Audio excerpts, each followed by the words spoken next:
जय श्री कृष्णा, राधे राधे। आज हम आपके लिए इस वीडियो में लेकर आए हैं श्रावण मास पूर्णिमा की व्रत कथा। तो आइए शुरू करते हैं।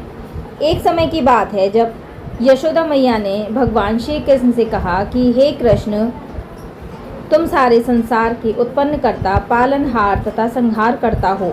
आज तुम मुझसे कोई ऐसा व्रत बताओ जिसके करने से मृत्यु लोक में स्त्रियों को विधवा होने का भय ना रहे तथा यह व्रत सभी मनुष्यों की मनोकामनाओं को पूर्ण करने वाला हो।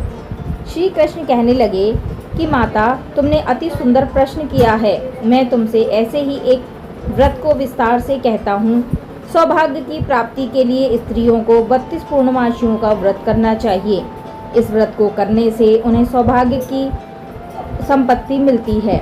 यह व्रत सौभाग्य देने वाला और भगवान शिव के प्रति मनुष्य मात्र की भक्ति को बढ़ाने वाला है। उनकी बातें सुनकर यशोदा जी कहने लगी कि हे कृष्णा, सर्वप्रथम इस व्रत को मृत्युलोक में किसने किया था, इसके विषय में विस्तार पूर्वक मुझसे कहो। तब श्री कृष्ण ने अपनी माता को जो कथा सुनाई वह कथा हम आपको सुना रहे हैं। कृष्ण जी बोले, राजा चंद्रहास की नगरी कार्तिका में एक धनेश्वर नाम का ब्राह्मण रहता था, जिसकी पत्नी का नाम रूपवती था। उन ब्राह्मण के पास धन दौलत की कोई कमी नहीं थी, परंतु वह संतानहीन था, जो उनके दुख की वजह थी। एक बार एक तपस्वी योगी उस नगरी में आया। वह योगी केवल ब्राह्मण के घर को छोड़कर बाकी सारे घरों से भिक्षा मांगता था। कई दिनों तक ऐसा ही चलता रहा। एक दिन ब्राह्मण ने देख लिया और उन्हें तपस्वी योगी से पूछा कि वह उसके घर से भिक्षा क्यों नहीं लेते। इस पर योगी ने बताया कि जिस घर में संतान न हो उस घर से भिक्षा लेना पाप का कार्य होता है। तपस्वी की बात सुनकर धनेश्वर को बहुत दुख हुआ और उसने तपस्वी से इसका समाधान पूछा। तब तपस्वी ने धनेश्वर को देवी चंडी की आराधना करने को कहा। अगले दिन धनेश्वर तपस्वी के अनुसार चंडी की उपासना तथा उपवास करने के लिए जंगल में चला गया।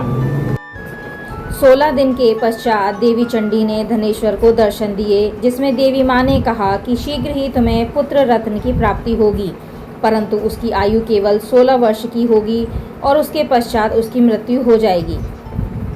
देवी की बात से धनेश्वर थोड़ी चिंता में पड़ गए। तब देवी बोली कि यदि ब्राह्मण दंपति 32 पूर्णमासियों का व्रत विधि पूर्वक करेंगे तो उनके पुत्र को दीर्घायु प्राप्त हो जाएगी। इसके बाद यदि वे लगातार 32 पूर्णमासी तक आटे के दीप बनाकर शिव जी का पूजन करेंगे तभी यह विधि पूर्ण होगी। इसके अलावा देवी माँ ने यह भी कहा कि प्रातःकाल तुम्हें उस स्थान पर आम का वृक्ष दिखाई देगा, उस पर चढ़कर शीघ्र ही तुम एक फल तोड़कर अपने घर ले जाना और अपनी पत्नी से पूरा वृत्तांत बताना। ब्राह्मण ने ऐसा ही किया और अपनी पत्नी को वो आम का फल खाने को दिया। इसके बाद ब्राह्मणी गर्भवती हो गई। कुछ समय बाद देवी माँ की कृपा से उनके घर पर एक पुत्र का जन्म हुआ, जिसका नाम उन्होंने देवी दास रखा। चंडी माता की आज्ञा अनुसार उस ब्राह्मण दंपति ने 32 पूर्णमासी का व्रत रखना आरंभ कर दिया। जब देवी दास 16 वर्ष का होने वाला था तब उसके माता पिता ने उसे मामा के साथ उसे विद्या अध्ययन के लिए काशी भेज दिया। काशी जा रहे मामा और भांजा रात बिताने के लिए किसी गांव में ठहरे हुए थे और उस दिन उसी गांव में एक ब्राह्मण की सुंदर कन्या का विवाह होने वाला था।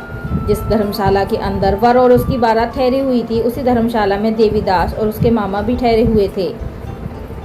लेकिन लगन के समय वर को धनुर्वाद हो गया, इसलिए वर के पिता ने अपने रिश्तेदारों से परामर्श करके निश्चय किया कि देवीदास मेरे ही पुत्र जैसा सुंदर है, मैं उसके साथ ही कन्या का लगन करवाना चाहता हूँ।